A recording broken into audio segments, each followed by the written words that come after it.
Tidak semua rahasia boleh didengar oleh semua orang. Selamat datang kembali di ruang gelap, tempat kisah-kisah terlarang dalam bisikan pelan. Dan hanya mereka yang terpilih yang diizinkan untuk mendengarnya sampai akhir. Malam ini, aku akan membuka sebuah cerita yang tidak pernah berani diceritakan secara terang-terangan. Sebuah novel horor misteri tentang benda yang selalu dianggap sepele, namun menyimpan kekuatan, kutukan, dan aib yang dikubur dalam-dalam oleh zaman. Inilah Kolor Sakti, karya Kang Ramli author. Cerita ini khusus untuk kamu yang sudah menjadi langganan channel ini.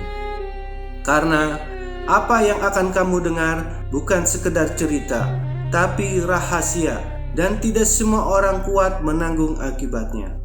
Jika kamu mendengarkan sampai akhir, jangan kaget jika setelah ini malam terasa lebih panjang dan bayangan terasa lebih dekat. Matikan lampu, gunakan headset, dan jangan pernah menertawakan apa yang akan terjadi, karena cerita ini sudah memilih pendengarnya sendiri. Setelah memandangi kedua gadis di depannya, Jaka bertanya kepada orang tua tadi dengan nada tegas. "Baiklah, jika Bapak terus memaksaku, aku akan memperistri mereka berdua. Asalkan ada alasan yang jelas dan aku tahu siapa sebenarnya Bapak ini," seru Jaka. Orang tua itu tiba-tiba bersujud dengan penuh hormat, lalu mulai menjelaskannya. "Perkenalkan, saya Abah Gumilang.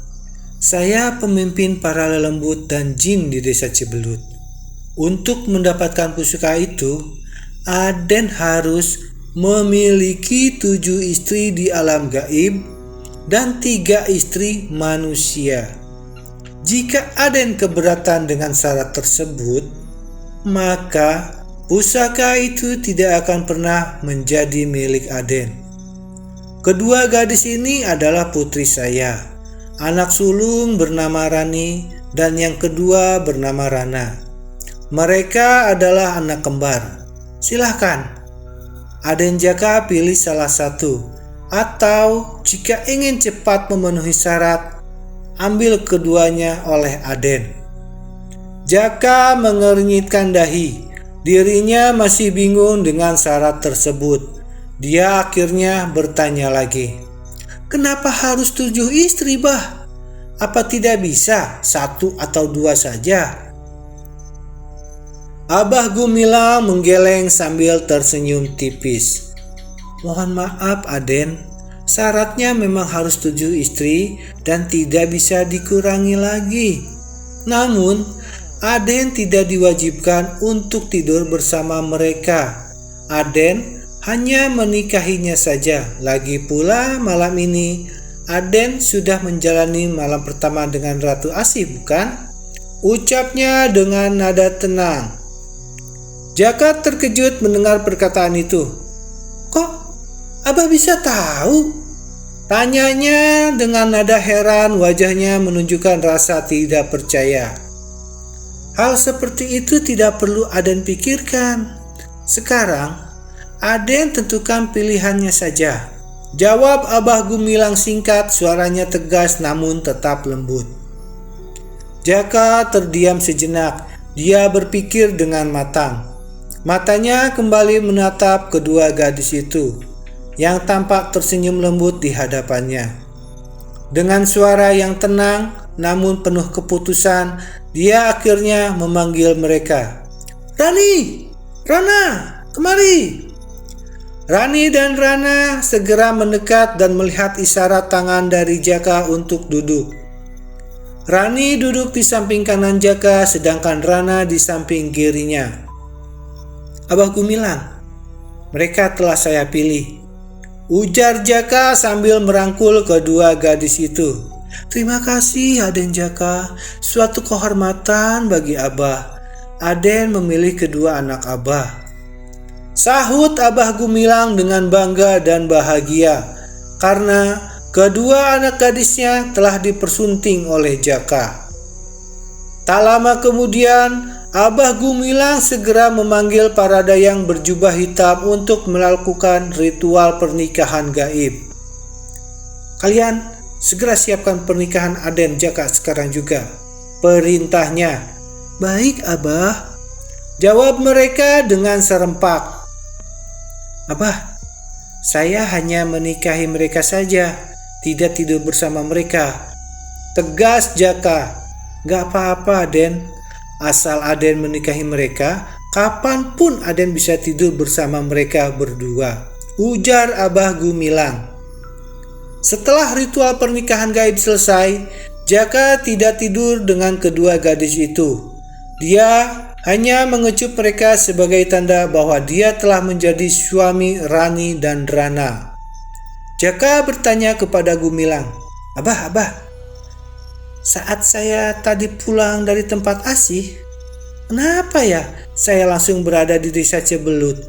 Bukankah seharusnya saya berada di Sungai Cikoneng? Apakah tadi saya salah jalan, Bah? Gumilang tertawa. Aduh, Aden, sebenarnya tidak salah jalan. Hanya saja langkah kaki Aden yang membawanya ke sini. Karena malam ini juga Aden harus memenuhi syarat yang kedua, ucapnya sambil menahan tawa. Lantas, sekarang saya sudah bisa pulang, Bah? Tanya Jaka sekali lagi. Gumilang terdiam sejenak untuk berpikir, lalu menjawabnya, belum bisa. Malam ini Aden harus menikahi gadis manusia yang ada di desa ini. Apa? Abah tidak salah ucap kan? Tegur Jaka. Tidak salah. Aden sudah mendapatkan jodoh di sini, ujar Gumilang. Siapa, Bah? Saya belum pernah ke desa ini sebelumnya, ungkap Jaka dengan serius. Memang Aden belum pernah, tapi Aden sudah melihat gadis itu, ucap Gumilang, membuat Jaka menjadi penasaran. Siapa dan di mana gadis itu? Tanya Jaka benar-benar penasaran. Coba Aden ingat-ingat lagi saat Aden baru datang ke sini dan bertemu dengan bapaknya si gadis, ujar Gumilang. Jaka semakin bingung, tetapi dia mencoba untuk mengingatnya kembali. Apakah anak gadisnya Bapak Anton? Dan kalau tidak salah, nama gadis itu Widya, betul kan? Tebak Jaka. Dia teringat saat pulang ke Cihilang dan bertemu seseorang yang menceritakan anak gadisnya di dalam bis. Ya, benar sekali. Widya adalah jodoh Aden, dan malam ini Abah akan mengantarkan Aden ke rumahnya. Hah? Tengah malam begini, Bah? Seru Jaka merasa tak percaya. Ya. Jaka terus bertanya tentang pernikahan itu, dan Gumilang menjawabnya. Aden adalah junjungan kami, jadi Aden tenang saja. Semua sudah disiapkan sebelum Aden datang ke sini. Dan pertemuan Aden dengan bapak itu sudah digariskan sejak dulu. Terus, bagaimana jika Widya menolaknya, Bah? Tanya Jaka dengan ragu. Aden jangan salah paham. Malah, selama ini Widya sudah menanti kedatangan Aden Jaka. Maka dari itu, sampai saat ini, Widya sulit mendapatkan jodoh karena dia selalu menolak setiap orang yang datang untuk melamarnya. Jawab Gumilang dengan tenang. Saya masih ragu dengan ucapan Abah, ujar Jaka. Kalau Aden tidak percaya, sekarang juga kita berangkat ke rumahnya. Widya pasti akan langsung mengenali Aden. Timpal Gumilang berusaha untuk meyakinkannya. Abah Gumilang segera mengantarkan Jaka ke rumah Anton untuk menikahkan mereka berdua. Sesampainya di sana, Pak Anton dan istrinya sudah menunggu. Abah Gumilang berjalan menghampiri rumah Anton seorang diri. Lalu dia bertanya, "Di mana Widya?" Kedua orang tua itu memang sudah menunggu kedatangan Gumilang segera menjawabnya. "Ada di dalam, Mbah," sahut istri Anton dengan logat Sunda. "Panggil dia. Sekarang juga Abah akan menikahkan Aden Jaka dan Widya," ucap Gumilang dengan tegas. "Dengan siapa, Bah? Abah kan tahu Widya sering menolak lelaki yang melamarnya," sahut Anton terheran. "Bilang pada Widya, Aden Jaka sudah tiba dan akan menikahinya malam ini juga," ucap Gumilang dengan tegas dan sungguh-sungguh. "Siapa, Bah?" Istri Anton bertanya dengan rasa penasaran. Kedua mata Gumilang melototi mereka. "Sudah, panggil saja dia dan katakan Aden Jaka," sentak Gumilang kepada mereka berdua. Baik, Bah," sahut Anton terbata-bata. Anton segera menyuruh istrinya untuk memanggil Widya. Sang istri langsung masuk ke dalam rumah dan menemui Widya yang ternyata sedang bersiap-siap untuk menemui Jaka. "Widya, mau kemana sudah rapi?" seru ibunya saat melihat Widya sedang duduk manis. "Malam ini Widya akan menikah, Bu," ucapnya. Ibunya langsung bingung dan terheran.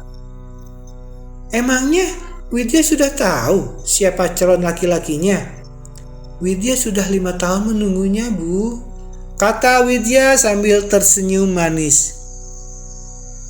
Ibunya tetap masih bingung dan tak mengerti apa maksud yang diucapkan oleh anaknya. "Tunggu, Widya.